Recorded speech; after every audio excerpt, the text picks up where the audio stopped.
front of my barbecue toilet. Bring forth to thee tinfoil. Can I get an amen for tinfoil? Amen. Thank you, congregation. Thank you. Not only do we have the tinfoil, but we've got the briquettes available for you here at the BBQ Church.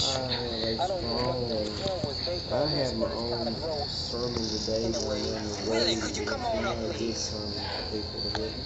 Brothers and sisters, What I have to say comes directly out of the Bible, and you ain't even gonna hear it.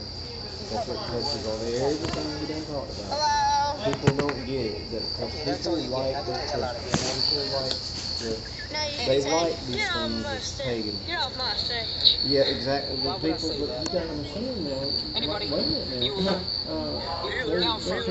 Why would I say that, Beulah? They're not bad people. Oh, you just raise your hand for shits and giggles. Okay, Beulah. Anyway. Are you the Antichrist? Sometimes. It's only when I'm sitting on the toilet, praising the Lord with God, squeezing out a puppy. Anyway, that concludes. Like, okay, here's what set me today. Okay, I'm gonna give you an example how I see it from my perspective on both sides. Me doing it and the guy on the Clemson Network. Tennessee's football coach. I don't know if you heard this yet.